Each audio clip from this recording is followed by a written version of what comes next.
Deməli, biz nisbət bölməsinə keçəcəyik sizlə. Nisbət bölməsi əslində qalsa mən sizlərə dəstə izahını vermişəm. Bizim keçdiyimiz kəsrlər ki var, o kəsrlərin hamısı nisbətə aiddir. Yəni çox sadə bir bölmədir. Nisbət nədir? Nisbət izahını ümumi olaraq deyim sizə. Deməli, A bölünsün B formasında yazılır nisbət. Deməli, A birinci həddir, B isə ikinci hədd adlanır. Və bunu kəsr şəklində yazanda A bölünsün B formasında biz yazırıq. Deməli, A deməli sürətdə, A sürəti bildirir. Yəni, birinci həddimiz bizə sürəti bildirir. İkinci həddimiz isə bizə məxrəci bildirir. İndi keçək digər misal izahlarına baxaq. Məsəl üçün deyilir ki, şəkildə verilənlərə görə tələb olunan nisbəti yazın. Məsələn, yazaq, futbol oynayanların futbol toplarının sayının topların ümumi sayının nisbəti. Futbol toplarının sayının topların ümumi sayına olan nisbəti.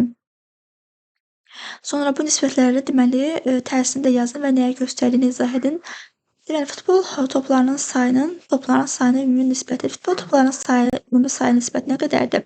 Deyək ki, məsəl üçün 1, 2, 3 cəmi ümumi 3 dənə futbol topumuz var da. Ümumi 3 dənə futbol topumuz var. Onun 3də 1-i məsəl üçün bu rəngdədir. 3də 1-i bu formada, 3də 1-i bu formanı bildirir. Sonra qızların sayının oğlanların sayına nisbəti. Qızların sayı. İki dənə qızlarımız var. Qızların sayı. Birinci qızları, sonra da oğlanları tapmalıyıq. Qızlarımız 1, 2, 3, 4. Deyək ki, 4 qızımız var. 1, 2, 3 dənə də oğlanlarımız var. İndi qızların sayının, yəni 4-ün oğlanların sayına olan nisbəti bu formada. Sonra məsələn, fiqur 6 konqruent üçbucaqdan ibarətdir. Uyğun nisbətləri yazın.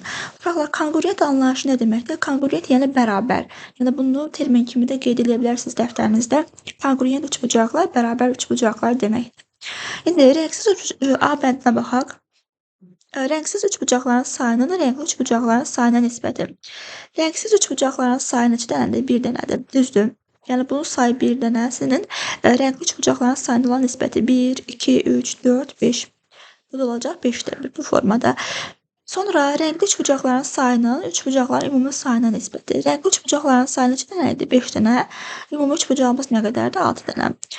Sonra üçbucaqların ümumi sayının rəngli üçbucaqların sayına nisbəti. Üçbucaqların ümumi sayı nə qədərdir? 6-dır. Rənglilərin də sayı 5-dir. Bu formada qeyd edəcəksiniz. Nisbət çox sadədir. Baxaq görə başqa, yəni fərqli nəsə varmı? Məsələn, bu formalardan izah edək sizə. Deməli, uyğun nisbətləri yazın və sadələşdirin deyir. Rəngli hissələrin sayının rəngsiz hissələrin sayına nisbəti. Rəngsiz hissələrin sayının bütün hissələrin sayına nisbəti. İndi mən bunu hər bir üçbucaq, hər bir fiqur üçün qeyd edirəm. Deməli, bu 1, 2 və 3. Bu birinci şərti mən A variantı üçün izah edək. Rəngli hissələrin sayının rəngsiz hissələrin sayına nisbəti. Rəngli hissələrin sayı nə qədərdir? 1, 2, 3. Rəngsiz hissələrin sayına olan nisbəti 1, 2, 3, 1, 2, 3, 3, 3, 9. Deməli, sətir və sütunu bir-birinə vursaq, sətiri sütuna vursaq, deməli, ümumi biz bu formanın sayını, bu fiqurların sayını almış oluruq. Bu da 9-u 3 deməkdir, bu da eləyəcək 3də 1. Sonra, məsələn, bütün hissələrin sayını rəngli hissələrin sayına nisbət. Bütün hissələrimiz nə qədərdir? İndi bir də mən bunu tapım. Deməli, bütün hissələrin sayı 1, 2, 3. 3 dənə deməli sətrimiz var. 1, 2, 3, 4.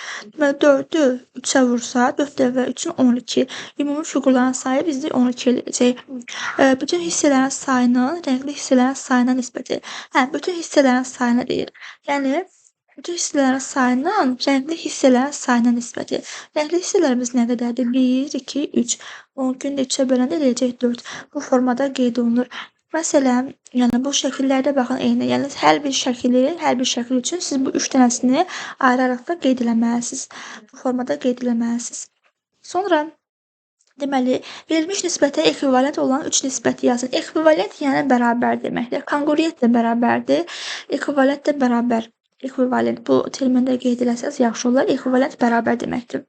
İndi məsələn, burada tam düşənlərdən qeyd etmək istəyirəm. Məsəl üçün bu variantım 2 bölünsün 5. 2 bölünsün 5. 2 bölünsün 5-ə mən uyğun bir ekvivalent olan neçə kəsr yaza bilərəm? 3 nisbət yazın deyir. Kəsrin əsas xassiyəsi var idi, mən demişdim sizə. Kəsrin sürət və məxrəcini eyni bir natural ədə vurduqda və ya böldükdə ona bərabər kəsr alınır. Mən yəni 2-ni, 2-də 5-də 2-ni mən bir dəfə 2-yə vuraram. Yəni sürəti 2-yə vurdumsa məxrəci də 2-yə vurmalıyam. Eləyəcək 4, bu da eləyəcək 10. Bir dəfə məsələn bunu 2-də 5, 5-də 2-ni mən məsələn bir dəfə 3-ə vuraram. 3 dəfə 2-nin 6, 5 dəfə 3-ün 15, bir dəfə də 4-ə vurub yazsaz, 4-ə vurub yazsam, 4 dəfə 2-nin 8, 4 dəfə 5-in 20. Bu formada yəni 3 dənə ekvivalent kəsr yaza bilərsiniz. İstənilən qədər ekvivalent kəsrlər yaza bilərsiniz. Sonra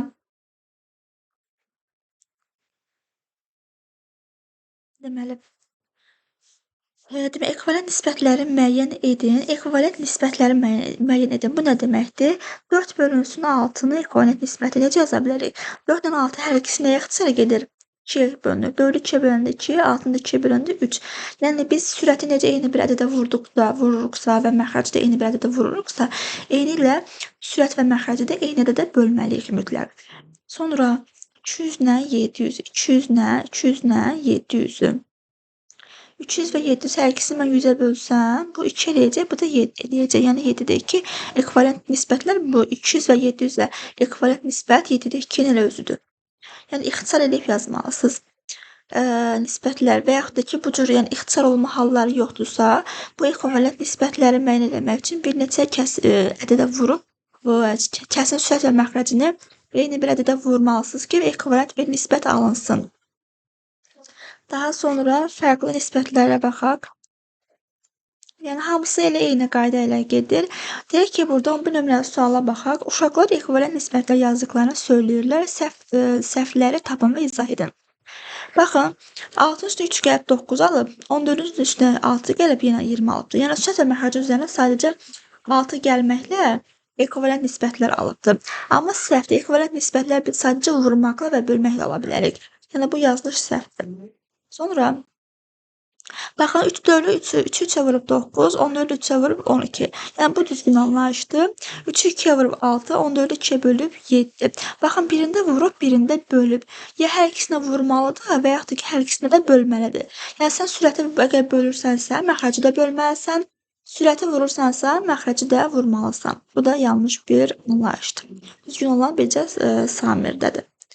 Vəssalam, bu formada da digərləri eyni qayda ilə yazacaqsınız. Sadə bölmədir.